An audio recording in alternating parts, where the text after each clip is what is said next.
Hey knitters, it's Mimi with Pastiche Knitwear, and today's a little different. I'm going to take you on my own knitting journey and show you something while I'm here. So I'm working on a pair of monster longies for my granddaughter, and not only is my name Mimi, I have now become a Mimi, which is very exciting. So I'm making these. If you haven't seen them, they're so cute. Look on Ravelry, and they have a little monster face. You do duplicate stitch on the bum, and they're just really cute.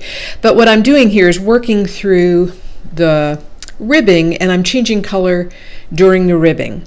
Now I have a pet peeve about when you're adding in a color and you're purling from the next row. So I'm going to do a little demo here so you can see what I'm talking about, the thing that I don't like.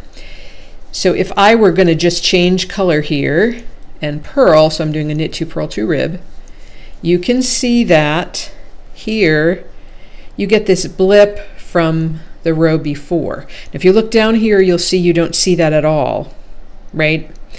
So all you need to do to take care of that so that you don't have that is to knit the whole first row as opposed to do your knit 2 purl 2, because then by the time you hit your second row, you are going to be purling into the same color so that it won't show.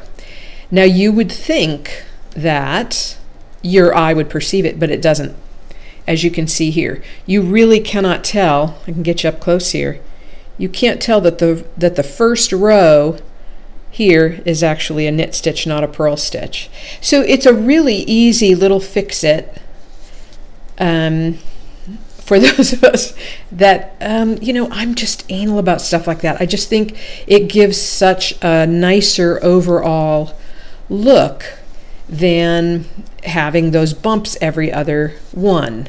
It doesn't happen on stockinette, obviously, because those yarns are not forward, they're behind you and we can't see them. So I'm going to work to the end of the round, and I want to show you one more thing that I tried just today, and I think it might work, and it's a variation on a jogless jog. We're still going to jogless jog, but we're going to do something a little different afterwards.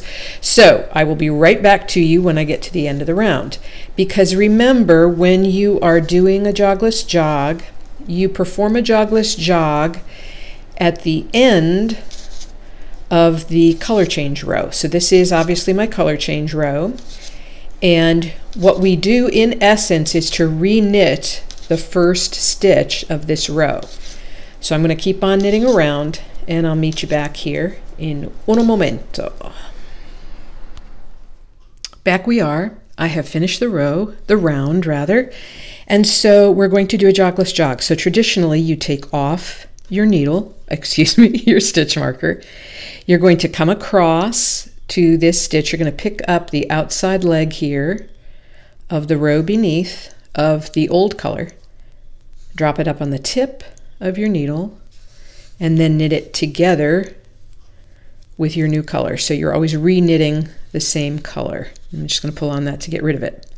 Now traditionally you would put the stitch marker, boy I'm saying that today, you would put the stitch marker back on. That would be one stitch to the left of where you actually began.